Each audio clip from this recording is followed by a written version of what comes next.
Buckle up, rock fans. The Rolling Stones' Black and Blue is that pivotal album where a timeless band navigated a major lineup shakeup without missing a beat, proving that even icons have to evolve. But here's where it gets controversial. Was this shift a stroke of genius or just a lucky stumble?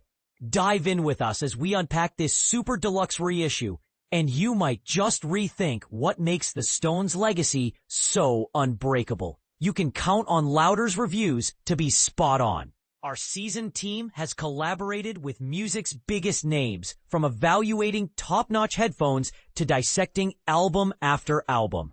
We prioritize trustworthy insights, so check out our process for more details on how we test and rate everything. https www.loudersound.com features how we test and rate products at Louder. Black and Blue captures the essence of a rock powerhouse adapting to change in the business of music. When guitarist Mick Taylor exited in December 1974, it wasn't the end of the road for the Rolling Stones. https www.loudersound.com features Rolling Stones albums ranked. They rallied their core group and auditioned a series of potential new members to keep the energy alive. Big name pros like Jeff Beck, https loudersound.com/features Jeff Beck, and Rory Gallagher, best albums, probably wouldn't thrive under Mick Jagger and Keith Richards' leadership style. But there were intriguing possibilities with Harvey Mandel from Canned Heat, or even Wayne Perkins, who'd contributed to recordings by Bob Marley and Joni Mitchell. https loudersound.com/features/Rory Gallagher. So loudersound.com/features the Joni Mitchell albums you should definitely own. In the end, Ronnie Wood's interview with Roger Stones and Lord Hendricks, Infectious Passion, sealed the deal, and Keith Richards found a new partner for offstage antics. The Rolling Stones, Hey Negrita, official promo, YouTube watch on. https://youtube.b. Released in 1976, this album turned the search for a new guitarist into something fans could actually enjoy. Session musicians joined impromptu jams that occasionally blossomed into full tracks. The Stones had already dabbled in reggae, funk, and even disco, genres that paved the way for future explorations, moving beyond the heavier, more intense vibe of the Mick Taylor era. Take Hot Stuff, for instance. It's a sleek, urban groove with a rhythm section that's perfectly geared up for the task. And unsurprisingly, drummer Charlie Watts, https www.loudersound.com/features Charlie Watts, the man who didn't know what all the fuss was about, was invaluable, from the lively reggae cover of Cherry, Oh Baby, to the awkwardly named Hey Negrita. His timing kept everything swinging. Keyboardist Billy Preston emerged as a hidden gem, helping to stabilize a band in flux. On melody, he guided the song toward a soulful, gospel-infused swing.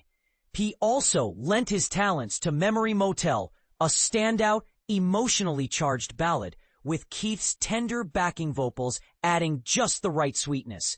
For the companion track, Fool to Cry, Nicky Hopkins handled the piano while Mick Jagger showcased his songwriting prowess with raw vulnerability and clever wordplay, turning it into the album's biggest commercial success.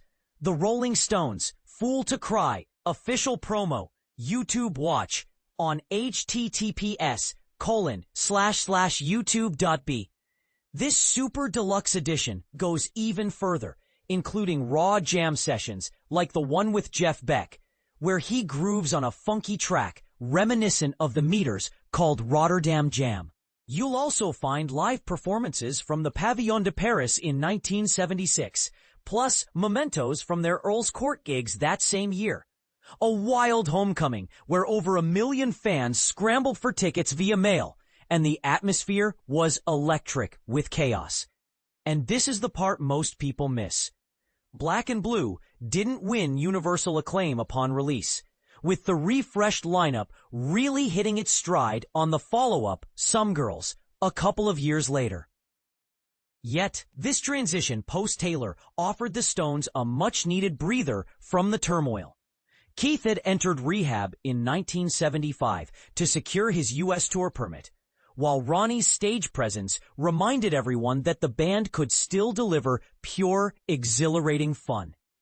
Stuart Bailey is a Belfast-based journalist and broadcaster.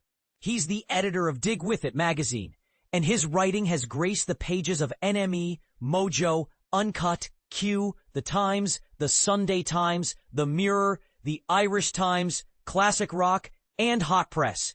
He served as assistant editor of NME from 1992 to 1996 and authored books like Philip Lynott, The Ballad of the Thin Man, Trouble Songs, Music and Conflict in Northern Ireland, and 75 Van songs, Into the Van Morrison Songbook.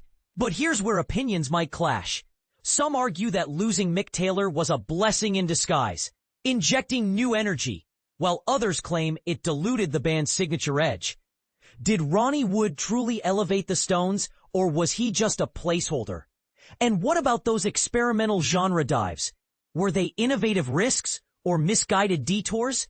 We'd love to hear your take. Agree or disagree in the comments below. Remember, you must confirm your public display name before commenting. Please log out and then log in again, and you'll be prompted to enter it.